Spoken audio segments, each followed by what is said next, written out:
physics. So this is Sonali, your physics tutor, and you are watching a YouTube channel that is Physics, the Friction of Minds. So बच्चों, currently we are dealing with the first chapter of your syllabus from the 11th physics, and that is units and measurement, right. So last 2 lectures में हमने जो भी basic था chapter का वो देखा. हमने फंडामेंटल फिजिकल क्वांटिटी क्या होता है, डिराइव फिजिकल क्वांटिटी क्या होता है ये देखा, उनके यूनिट्स देखे.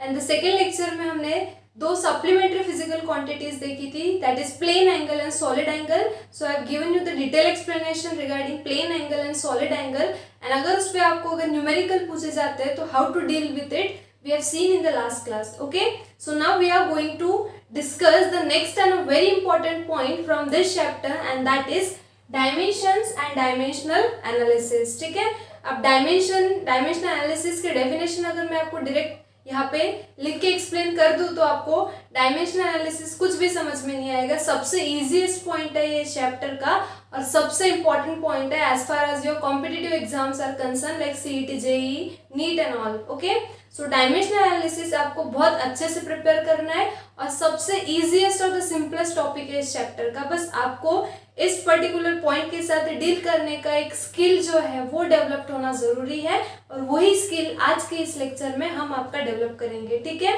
So let's move towards the next point and that is dimensions and dimensional analysis. Okay, so directly I am not gonna right here the definition. Okay, because if I right here definition directly ये सब कुछ आपके sir के ऊपर से चला जाएगा. ठीक है, सो सबसे पहले जो मैं बता रही हूँ आप उसे अच्छे से सुनो. अगर आप ये स्टेप्स फॉलो करोगे तो आपको कोई भी फिजिकल क्वांटिटी के डायमेंशंस निकालते आएंगे. ठीक है, डेफिनेशन भी हम देखेंगे बट सबसे पहले कुछ स्टेप्स जो है वो हमें फॉलो करना जरूरी है तो ही डेफिनेशन जो है वो हमें डाइजेस्ट होगी. ठीक है, सो बच्चों फंडामेंटल फिजिकल क्वांटिटीज में हमने देखा था कि the quantities which does not depends on any other quantity for its measurement that we call as a fundamental physical quantity, right. और derived are the one which depends on fundamental physical quantity.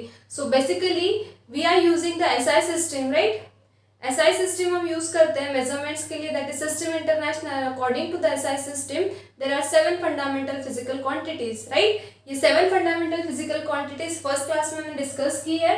इनके units, इनके fundamental units, उन units के symbol भी हमने देखे हैं. ठीक है, बट डायमेंशनल एनालिसिस यूज करते वक्त, डायमेंशंस निकालते वक्त हमें इन 7 फंडामेंटल फिजिकल क्वांटिटीज का यूज करना है बट इनके यूनिट्स का यूज नहीं करना है. तो हमें इन फंडामेंटल फिजिकल क्वांटिटीज का जो सिंबल है वो पता होना जरूरी है और ये 7 फंडामेंटल फिजिकल क्वांटिटी का ही यूज हमें डायमेंशनल एनालिसिस में करना है. बट इनके यूनिट्स के सिंबल्स हमें यूज नहीं करने हैं, हमें इन फंडामेंटल फिजिकल क्वांटिटीज के सिंबल यूज करने हैं. डिफरेंस ध्यान में लो, मैंने आपको फर्स्ट क्लास में यूनिट्स के सिंबल लिख के दिए थे बट डायमेंशनल फॉर्मूला जब आप लिखोगे तो आपको यूनिट्स के सिंबल नहीं फंडामेंटल फिजिकल क्वांटिटीज के सिंबल लिखना है.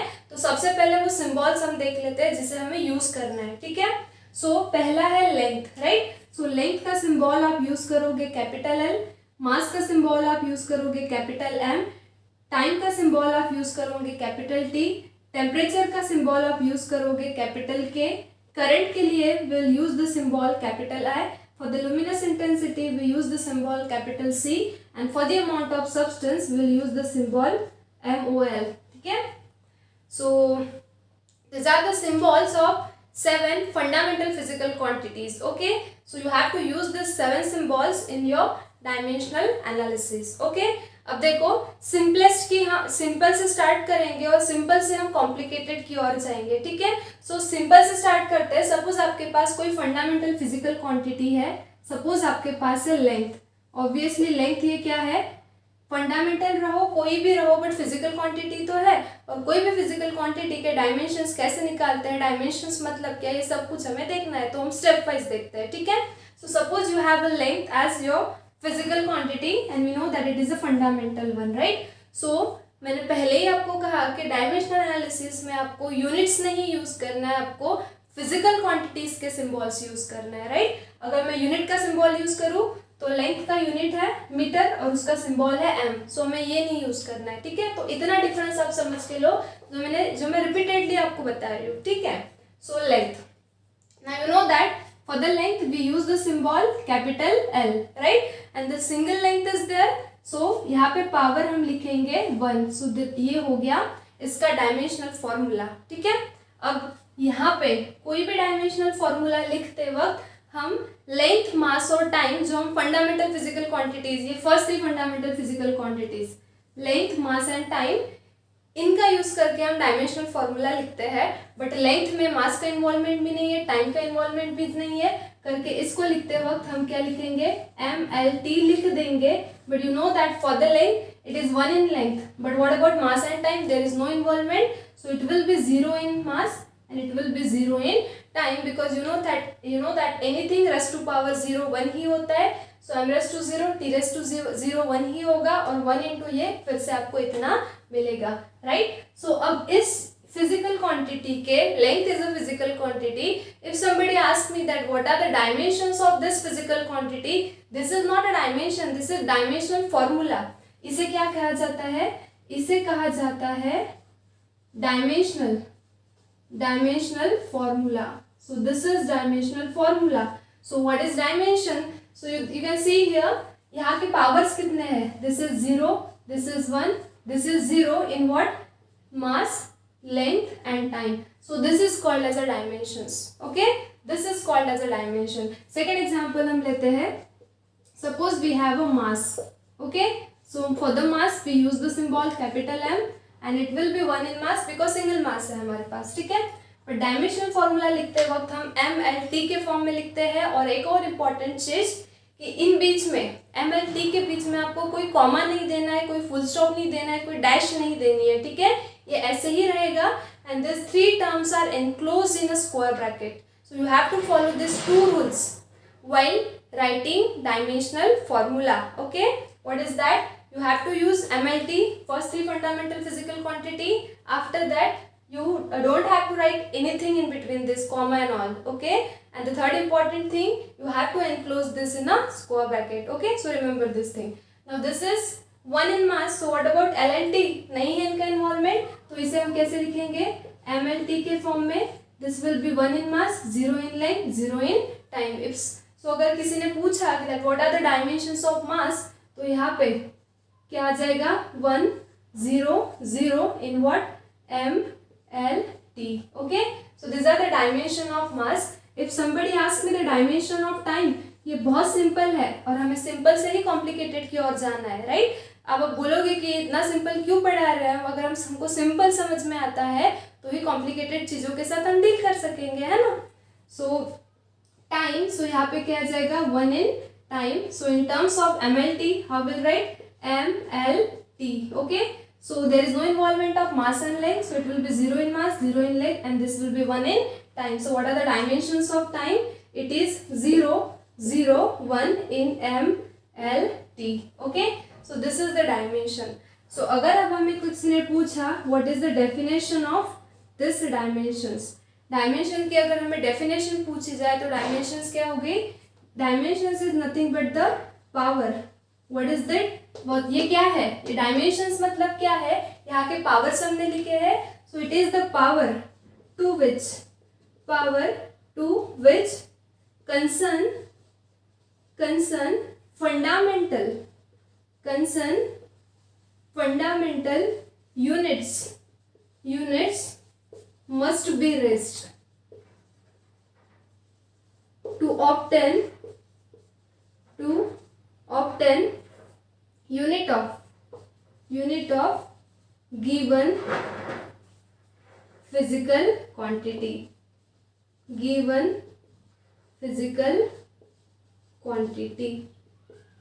So dimensions are nothing but the power to which the concerned fundamental units must be raised, okay, so that you can obtain the unit of any given physical quantity। so this is the simple definition of dimension, okay। so basically थोड़ा बहुत आपको dimension मतलब क्या और dimensions कैसे निकालते हैं, किसका यूज करते हैं, ये सब कुछ आपको समझ में आया होगा। so इसे कहते हैं dimensional formula, okay। and ये जो powers है to which the concern fundamental unit must be raised to obtain unit of given physical quantity, so that is called as a dimension। so these are the dimensions and this is the dimensional formula। तो ये तो बहुत basic था। अब हम थोड़ा simple से कहा जाएंगे कॉम्प्लिकेटेड की ओर। Suppose you have a quantity like area. So how you write the area, dimension निकालने हैं तो आपको फॉर्मूले पता चाहिए। अगर आपको फॉर्मूले पता है तो आप इजीली डायमेंशंस निकाल सकते हो। अब एरिया मतलब क्या होता है, एल स्क्वायर। तो इसके अगर हमें इसका डायमेंशनल फॉर्मूला हमें लिखना होगा तो क्या हो जाएगा, MLT के फॉर्म में, this is 0 in mass, this is 2 in length and this is 0 in time. So this is the dimensional formula of area. Okay, dimensions क्या हो जाएंगे इसके, 0 to 0। So this is the dimension of area. If somebody ask you the dimension of volume, so volume मतलब क्या होता है, L cube. सो dimensional formula क्या हो जाएगा, MLT के फॉर्म में, 0 in mass, this is 3 in length and this is 0 in time. So this is the dimensional formula of volume. अब और कॉम्प्लिकेटेड की ओर जाते हैं। If somebody asks you the dimension of density, अगर आपको किसी ने डेंसिटी का डायमेंशन पूछा तो पहले फॉर्मूला पता चाहिए। What is the formula of density, density का फॉर्मूला है मास अपॉन वॉल्यूम, राइट। मास मतलब क्या, mass is denoted by capital M and volume मतलब क्या, L क्यूब। सो यहाँ पे क्या आ जाएगा, L क्यूब, राइट। सो डायमेंशनल फॉर्मूला क्या हो जाएगा, ये मास जो है MLT के फॉर्म में, MLT के फॉर्म में कैसे लिखोगे, this is 1 in mass, so this is 1 in mass, okay. अब ये L⁻³ जब ऊपर जाएगा न्यूमरेटर में तो पावर जो है वो क्या हो जाएगा, negative. So this will be L-3 and there is no involvement of time, so it is 0 in time. So what is the dimension of density, 1 - 3, 0 in length, in mass, length and time. Understood? Let's take a next physical quantity. Suppose you have to determine the dimension of velocity. Okay? So velocity का formula क्या है, displacement upon time, right? ये हमने school में पढ़ा है। अब displacement मतलब क्या हो गया, it is nothing but a length, so it will be 1 in length. And time means it will be 1 in time. So what will be dimension, MLT के फॉर्म में, it is 1 in length, so this is 1 in length. ये time ऊपर जाएगा तो ये क्या हो जाएगा, +1 का पावर -1 और there is no involvement of mass, so it will be 0 in mass. So this is the dimension of velocity. समझ में आया। नेक्स्ट सपोज हमें स्पीड का डायमेंशन निकालना है, स्पीड का। अब स्पीड का फॉर्मूला क्या है, डिस्टेंस अपॉन टाइम, राइट। अब फिर से डिस्टेंस हम मेजर करते हैं लेंथ में, so it will be 1 in length and time means it will be 1 in time. So फिर से डायमेंशन क्या हो जाएगा, MLT के फॉर्म में, it will be 0 in mass, it will be 1 in length, ये T ऊपर जाएगा तो it will be -1 in time. So this is the dimension of speed. Now you observe this too, इससे हमें एक इम्पॉर्टेंट प्रॉपर्टी मिलेगी कि वेलोसिटी का यूनिट क्या होता है, वेलोसिटी का यूनिट होता है मीटर पर सेकेंड और स्पीड का भी यूनिट क्या होता है, मीटर पर सेकेंड। सो जो दो फिजिकल क्वांटिटीज का यूनिट सेम है उनके डायमेंशंस भी हमेशा सेम रहेंगे। Okay, again I repeat, a physical quantity which shares the same unit will have the same dimension. Check out here. These two dimensions are same. 0 in mass, 1 in length, -1 in time. So dimensions क्या हो गए, 0, 1, -1 and this is the dimensional formula. Understood? अब और suppose हमें acceleration के dimension निकालना है. You have to determine the dimension of acceleration. क्या है formula acceleration का? Acceleration का formula है change in velocity upon time. अब वेलोसिटी का चेंज निकालोगे तो फिर से आएगी तो velocity. So in general I have written velocity upon time. अब वेलोसिटी के डायमेंशन आपके पास है, what is that, this are the dimension of velocity, 0 in mass, 1 in length, -1 in time. Okay, upon नीचे क्या है, नीचे है 1 in time. सो इसे अगर आप सॉल्व करोगे तो ये क्या हो जाएगा, MLT. ठीक है, पहले लिख दो, अब सॉल्व करो। It is 0 in mass, okay, this is 1 in length. अब ये t⁻1 जब ऊपर जाएगा t⁻−1 होगा और t⁻−1 क्या हो जाएगा, it will be t⁻². So this is the dimension of what, acceleration. Understood? So this way you have to determine the dimension of and dimensional formula of any physical quantity. कितना easy है, okay, there is nothing like a complication or a difficulty. और complicated की ओर जाता है। Suppose you have to determine the dimension of force. Force के dimension आपको निकालना है। फोर्स का फॉर्मूला क्या है, force is nothing but mass into acceleration. This is nothing but what, this is Newton's second law. F equals to M है, right.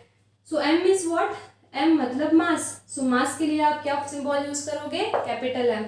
और ए मतलब क्या है, ए मतलब है एक्सेलरेशन। एक्सेलरेशन के डायमेंशंस अभी हमने निकाले, एक तो आप डायरेक्टली ये मेमोराइज कर लो, या फिर आपको मेमोराइज नहीं करना है, अगर आपको स्मार्ट स्टडी करनी है तो आप एक्सेलरेशन का फॉर्मूला यूज करो, वेलोसिटी अपॉन टाइम, वेलोसिटी के डायमेंशन लिखो, टाइम के लिखो, और else in order to save the time just directly remember the dimension of acceleration. What is that? It is m0 l1 t minus 2. So if you solve this, क्या मिलेगा आपको mlt के form में, mlt के form में, देखो अभी क्या मिलेगा। This is 1 m raised to 1 कुछ नहीं है, मतलब क्या होता है, 1 होता है power. So m raised to 1, m raised to 0, so इनकी एडिशन होगी, so 1 plus 0 will be 1, so this will be 1 in mass, it will be 1 in length, and this is negative 2 in time. So this is the dimension and dimensional formula of physical quantity, that is force. Okay, so अगर आप smart study करना चाहोगे, so I am telling you that please remember this dimension. Force के जो dimension है, force के जो dimension है ये आप डायरेक्टली याद कर लो, इसे डायरेक्टली मेमोराइज कर लो, क्योंकि आगे की जो फिजिकल क्वांटिटीज रहेगी वो most of the physical quantities force पे ही डिपेंडेंट रहेगी। तो अगर आपको फोर्स का डायमेंशन पता है तो आप डायरेक्टली फोर्स का डायमेंशन पुट करके दूसरी फिजिकल क्वांटिटी का डायमेंशन निकाल सकते हो। जैसे कि वर्क इक्वल्स टू क्या होता है, फोर्स इंटू डिस्प्लेसमेंट। सो अगर आपको फोर्स का डायमेंशन पता है तो इंटू डिस्प्लेसमेंट कर दो, आपको वर्क का डायमेंशन मिल जाएगा। तो please remember this dimension of force, और कुछ ज्यादा कॉम्प्लिकेटेड नहीं है। What is that, m1 l1 t minus 2। Okay, so dimension क्या हो गए, 1 1 minus 2, और dimensional formula m1 l1 t minus 2। Understood. So now let's see the dimension of some other physical quantities which depends on a force. Okay. Now suppose you have to determine the dimension of next physical quantity and that is work. ठीक है, so work को आप क्या लिखते हो, work को आप लिखते हो force into displacement. Okay, simple सा फॉर्मूला है वर्क का जो आपने 9th 10th में कभी पढ़ा होगा, फोर्स इंटू डिस्प्लेसमेंट। सो अगर आपको वर्क के डायमेंशन निकालने हैं तो आपको फोर्स के डायमेंशन अगर पता होगे तो आप डायरेक्टली यूज कर सकते हो। करके मैंने कहा था कि फोर्स के जो डायमेंशन है वो डायरेक्टली आप क्या कर लो, मेमोराइज कर लो। What is the dimension of force, m1, this is l1, this is t minus 2, and displacement is nothing but length, so it will be 1 in length. So if you solve it you will get the dimension of work, क्या हो जाएगा, mlt के form में, it will be 1 in length, so this is l1, this is l1, 1 plus 1 हो जाएगा 2, and this is minus 2 in time. So this is the dimensional formula of work. ठीक है, suppose now you have to determine the dimensional formula of energy. Okay, so आपको पता है कि work और energy का जो यूनिट है, वर्क और एनर्जी का जो यूनिट है वो है सेम, दैट इज जूल। और मैंने आपको इंपॉर्टेंट प्रॉपर्टी बताई कि जो दो physical quantity same unit share करती है उनके डायमेंशंस भी सेम होंगे। सो अगर वर्क और एनर्जी का यूनिट सेम है that is joule, so obviously इनके डायमेंशंस भी क्या होंगे, same. So what will be the dimension of energy, it will be same as that of work, that is m1 l2 t minus 2. Okay, so this is dimensional formula and dimensions of energy. Okay, suppose आपको pressure के dimension निकालना है, pressure. सो ये भी पता है आपको pressure equals to क्या होता है, फोर्स अपॉन एरिया, राइट। करके अगर आपको कोई भी फिजिकल क्वांटिटी के डायमेंशंस और डायमेंशनल फॉर्मूला निकालना है तो आपको बस फॉर्मूला पता चाहिए। अब फिर से फोर्स आया, ठीक है। सो फोर्स के डायमेंशन बिल्कुल ध्यान में रख लो, क्या है फोर्स के dimension, m1 l1 t minus 2, right. So this is the dimension formula of force. और एरिया, एरिया मतलब क्या होता है, एरिया होता है एल स्क्वायर मतलब 2 इन लेंथ। सो एरिया का फॉर्मूला हमने स्टार्ट में ही देखा, करके मैंने कहा था कि हमें सिंपल से कॉम्प्लिकेटेड की ओर जाना है, बिकॉज हम कॉम्प्लिकेटेड के साथ डील करते हैं तो उसमें सिंपल चीजें ही होती है, ठीक है। सो इस तरह से प्रेशर का फॉर्मूला क्या हो जाएगा बताओ, mlt के फॉर्म में, mlt के फॉर्म में। सो this will be 1 in mass. Okay, now यहाँ पे L2 है, यहाँ पे L1 है। ये 2 जब ऊपर जाएगा तो क्या हो जाएगा L-2, सो +1 -2 कितना हो जाएगा यहाँ पे -1 and this is -2 in time. So this is dimensional formula of pressure. Okay, so suppose now you have to determine the dimensional formula of power. अभी आपको पावर का फॉर्मूला निकालना है. सो पावर का फॉर्मूला क्या है, पहले पावर के डायमेंशन निकालना है तो पावर का फॉर्मूला पता होना चाहिए. पावर का फॉर्मूला क्या है, वर्क अपॉन टाइम और energy upon time, because work and energy shares the same dimension. तो अगर आपको वर्क के डायमेंशन पता होंगे तो आप डायरेक्टली पावर के डायमेंशंस निकाल सकते हो. What is the dimension of work, this is already निकाला है. नहीं भी पता होगे तो पहले वर्क के डायमेंशन निकाल लो, फोर्स इनटू डिस्प्लेसमेंट करके, मतलब फिर से आया क्या, फोर्स करके फोर्स के डायमेंशन याद कर लो. ठीक है, सो वर्क के डायमेंशन कितने हैं, this is m1 l2 t -2, ये हो गए वर्क के डायमेंशन. नीचे है टाइम, सो टाइम के लिए हमने सिंबल यूज किया है capital T. Okay, so power के डायमेंशन, ये P फॉर प्रेशर है. अब आप प्रेशर और पावर में कंफ्यूज ना हो करके हम डायरेक्टली इसे प्रेशर ही लिखते हैं. ठीक है, सो देखो अभी mLT के फॉर्म में क्या होगा. सो this will be 1 in mass. Now here it will B 2 in length. Now here T⁻² और नीचे है T1, ये T1 ऊपर जाएगा तो -1 हो जाएगा, -1 -2 कितना हो जाएगा, this will B -3. Right, so this is the dimension and dimensional formula of power. Understood. Suppose आपको और डायमेंशन निकालना है. सपोज आपको, जैसे कि हमने सप्लीमेंट्री फिजिकल क्वांटिटी देखी थी, plane angle theta. Right, suppose you have to determine the dimension of theta. Okay, so अब थीटा का फॉर्मूला क्या था, थीटा का फॉर्मूला था आर्क लेंथ अपॉन रेडियस.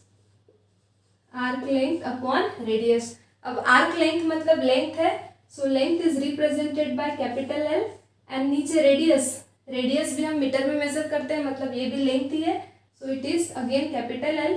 सो ये L कैंसिल हो जाएगा, मतलब क्या हो गया, this angle is dimensionless quantity. This angle is dimensionless quantity. Okay, so अगर ये डायमेंशनलेस क्वांटिटी है तो फिर इसको यूनिट होगा या नहीं, ये भी क्वेश्चन है. बट आपको पता है थीटा का यूनिट क्या होता है, थीटा का यूनिट होता है रेडियन. इसमें से दूसरी हमें इंपॉर्टेंट प्रॉपर्टी ये मिलती है कि जो फिजिकल क्वांटिटी डायमेंशनलेस होगी, नॉट नेसेसरी कि वो यूनिटलेस भी होगी. Okay, so a physical quantity can have a unit but it can be a dimensionless physical quantity. so जो physical quantities को units है उसे dimensions होगे ही, not necessary. okay, because theta is measured in radian, it has a unit but still it is a dimensionless quantity. दूसरा example हम ले सकते हैं. दूसरा एग्जांपल सपोज हमने लिया सॉलिड एंगल. सो सॉलिड एंगल का फॉर्मूला आपको पता है dA/r². राइट, मतलब area upon square of radius. अब एरिया मतलब क्या, एरिया मतलब L², सो एरिया मतलब हो जाएगा L⁻², और radius is also nothing but a distance that is measured in length, so this will B L2. So this L2 will be cancel and that's why this solid angle is again dimensionless quantity. Okay, so what is the important property, a physical quantity which is a dimensionless, not necessary it will be unitless. so कोई physical quantity अगर dimensionless है, इसका मतलब ये नहीं कि वो unitless भी होगी, उसे unit हो सकता है, because आपको पता है solid angle is measured in steradian. right, so a physical quantity which has a unit, not necessarily it will have a dimension. this is a dimensionless physical quantity. okay, next example हम लेते हैं. अब यहाँ पे suppose ये A है, ये B है. C सपोज काय मतलब ससेप्टिबिलिटी होता है. ये मैग्नेटिज्म में एक टर्म है, आपको नहीं पता होगी क्योंकि आप अभी फ्रेशली एंटर्ड हुए हो 11th में, बट स्टिल एक इंपॉर्टेंट प्रॉपर्टी हमें डिस्कस करनी है. उसके लिए आप डायरेक्टली फॉर्मूला ध्यान में रखो. ससेप्टिबिलिटी का फॉर्मूला होता है magnetisation to the magnetic intensity. ठीक है, अब ये दोनों के जो यूनिट्स है ये सेम है. ओके, सो अगर आप यहाँ पे यूनिट्स पुट भी कर दो या फिर आप डायरेक्टली इसके डायमेंशंस भी पुट करो तो ये डायमेंशन सेम आते हैं. इसका भी इसका यूनिट है एम्पियर पर मीटर, और इसका भी यूनिट है एम्पियर पर मीटर. राइट, सो दोनों यूनिट सेम होने के वजह से ये कैंसिल आउट हो जाएंगे और इसके वजह से ये क्या हो जाएगी, ये यूनिटलेस क्वांटिटी हो जाएगी क्योंकि इनके यूनिट क्या हो गए, कैंसिल हो गए. सो this will become unitless quantity. और अगर क्वांटिटी यूनिटलेस है सो उसको डायमेंशंस भी नहीं होंगे. सो this will become dimensionless quantity. Dimensionless quantity. Next example और हम ले सकते हैं रिलेटिव डेंसिटी. आपको relative density is a different thing, relative density is a different thing. Okay, relative density अगर हम ले, रिलेटिव डेंसिटी, रिलेटिव डेंसिटी, सो ये क्या होता है, डेंसिटी ऑफ सब्सटेंस अपॉन, ये होता है density of substance upon density, density of water at 4 degree, at 4 degree. Okay, so अगर आप इसे यूनिट पुट करो तो दोनों, it's a ratio of two similar quantity, that is density density. So density का यूनिट होता है kg पर मीटर क्यूब अपॉन kg पर मीटर क्यूब. तो ये यूनिट क्या हो गए, ये यूनिट कैंसिल आउट हो गए. अगर यूनिट कैंसिल हो गए तो ये क्वांटिटी क्या हो गई, ये क्वांटिटी हो गई आपकी यूनिटलेस क्वांटिटी. Unitless quantity. अगर क्वांटिटी यूनिटलेस है सो उसके डायमेंशंस भी कितने हो गए, no dimension. So this will become dimensionless quantity. Okay, so क्या इंपॉर्टेंट प्रॉपर्टी हमें मिली, जो फिजिकल क्वांटिटी यूनिटलेस होगी that will compulsorily be a dimensionless physical quantity. Okay, but जो फिजिकल क्वांटिटी डायमेंशनलेस होगी not necessarily it will be a unitless. Okay, so every unitless physical quantity is a dimensionless physical quantity, but every dimensionless physical quantity is not necessarily a unitless physical quantity. So 3 important properties you have to remember. Those physical quantity which shares the same unit will have the same dimension. Okay, next important thing, a physical quantity which is unitless, it will be compulsorily dimensionless, but if any physical quantity is dimensionless then not necessary that it will be unitless. Okay, best example आपके सामने है. तो आपको ऐसा question आ सकता है exam में कि give the example of two physical quantities which are dimensionless but still has a unit. So these are the two examples. dimensionless है but unit है रेडियन, स्टेराडियन. ठीक है, या फिर आपको ऐसा भी आ सकता है give two example of physical quantities which are dimensionless and unitless. So you can write these two examples. Okay, so these are some important properties of dimensional analysis. So let's summarize these properties. So remember these 3 properties of a dimensional analysis, okay, that we have discussed right now. Okay, कुछ और भी physical quantities है जो may be आपके लिए familiar नहीं होगी but still उनके डायमेंशंस अगर एग्जाम में आए तो आपको निकालते आना चाहिए. ठीक है बच्चों, डायमेंशनल एनालिसिस का स्कोप जो है वो बहुत ज़्यादा वाइड है. 12th के एंड तक आप बहुत सारे चैप्टर्स पढ़ोगे, उसमें बहुत सारी न्यू फिजिकल क्वांटिटीज आपको पढ़ने मिलेगी, अलग अलग यूनिट्स हो गए, अलग अलग डायमेंशन. बट अगर सारे फिजिकल क्वांटिटीज के डायमेंशंस अगर हम अभी पढ़ ले तो आपके सर के ऊपर से जाएगा, बिकॉज बहुत सारी फिजिकल क्वांटिटीज के साथ स्टिल आप फैमिलियर नहीं हो. तो जैसे जैसे हमारा सिलेबस आगे बढ़ता जाएगा, जब भी हम कोई न्यू फिजिकल क्वांटिटी पढ़ेंगे तो हम तभी उसके डेफिनेशन, उसका यूनिट और उसके डायमेंशंस देख लेंगे, डिस्कस करेंगे. ठीक है, सो अभी हम फिलहाल इस लेक्चर में जिस क्वांटिटीज के साथ आप फैमिलियर हो उन्हीं के डायमेंशंस देख रहे हैं, क्योंकि अगर जो आगे की फिजिकल क्वांटिटीज है जो आपको नहीं पता उसके भी डायमेंशंस मैंने आपको बता दिए तो आप कंफ्यूज हो जाओगे, क्योंकि वो फिजिकल क्वांटिटीज ही आपको नहीं पता तो उनका फॉर्मूला भी नहीं पता. राइट, सो जैसे जैसे हम आगे बढ़ेंगे वैसे वैसे हर न्यू फिजिकल क्वांटिटी का डायमेंशन हम थ्रू आउट द सिलेबस देखते रहेंगे. ठीक है, और कॉम्पिटिटिव एग्जाम के लिए ये वाला पोर्शन, ये वाला पॉइंट बहुत इंपॉर्टेंट है. ठीक है, कोई भी एग्जाम ले लो, पहला चैप्टर सिलेबस में पहला चैप्टर आपको यही मिलेगा, that is units and measurement, और उसमें भी मैक्सिमम क्वेश्चन सिर्फ डायमेंशनल एनालिसिस पे आता है. ठीक है, so suppose you have a dimensional physical quantity like torque. ठीक है, तो टॉर्क का फॉर्मूला होता है R क्रॉस F. एक्चुअली ये वेक्टर फॉर्म में होता है बट हमें डायमेंशन निकालना है तो सिंपली फॉर्मूला मैंने सपोज लिख दिया. ठीक है, so now R means what, R is measured in length. अब टॉर्क क्या है ये मैं आपको नहीं बताऊंगी अभी, जस्ट इतना बता सकती हूँ क्योंकि डिटेल डिस्कशन बाद में करना ही हमें। जैसे फोर्स लगाने की वजह से ऑब्जेक्ट डिस्प्लेस होता है, वैसे अगर आपको कोई ऑब्जेक्ट को रोटेट करना होगा तो आपको फोर्स की जगह पे टॉर्क लगाना पड़ता है, which is equal and opposite forces. Okay, so R cross F, R मतलब length, that is 1 in length, and again force, force का डायमेंशन क्या है m1 l1 t -2 करके कहा कि फोर्स का डायमेंशन मेमोराइज कर लो। ठीक है, सो यहाँ पे अगर हम इसे MLT के फॉर्म में लिखे, सो MLT के फॉर्म में m1 ये l1 हो जाएगा l2 और ये हो जाएगा t -2। Okay, so this is dimensions and dimensional formula of torque. Suppose आपको किसी ने इम्पल्स का डायमेंशन पूछा, इम्पल्स, सो इम्पल्स का फॉर्मूला क्या होता है, force into time, right. A large force applied for a short time that we call as a impulse. So फिर से फोर्स आया, राइट, ये फोर्स आपको हर जगह आएगा। सो फोर्स का डायमेंशन क्या है m1 l1 t -2 और टाइम का डायमेंशन क्या है t1। Okay, 1 in time.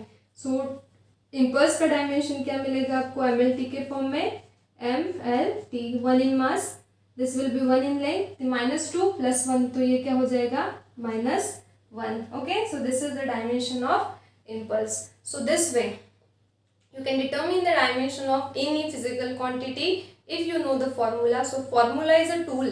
So just remember, करके मैंने आपको पहले कहा था कि आपके पास टाइम है, आप सारी बेसिक फंडामेंटल फिजिकल क्वांटिटीज जो है, जितनी भी फिजिकल क्वांटिटीज आपको पता है सारी अच्छे से प्रिपेयर कर लो, ये यहाँ पे वो काम आई। ठीक है, so just go through all the physical quantities that you know, okay, add it in your dictionary and just determine the dimensions and dimensional formula of that physical quantity. Okay, it's a work for you. So और हमने जो देखी maximum physical quantities near about 15 से 20 physical quantities के dimensions मैंने आपको निकाल के दिए, और भी बहुत सारी physical quantities है। ठीक है, तो आप उसके dimensions निकाल सकते हो। अगर आपको कोई query है तो आपकी query comment section में drop करो, आपको definitely solution मिलेगा। ओके, तो इंटरेक्शन मेंटेन रखो। अब नेक्स्ट क्लास में हम क्या करेंगे, ये अभी हमने सिर्फ हमारा बेस बनाया है। ठीक है, सो डायमेंशन ही हमारा बेस था फिजिक्स पढ़ने के लिए, कोई भी एग्जाम क्रैक करने के लिए। अभी डायमेंशंस अगर आपको समझ में आ गए तो अब हम नेक्स्ट क्लास में देखेंगे यूजेस ऑफ डायमेंशन एनालिसिस, कि इसका स्कोप कहाँ कहाँ पे है। ठीक है, so till that prepare this one and ask your difficulty if you come across. Okay, so till then stay studious, stay curious. Thank you.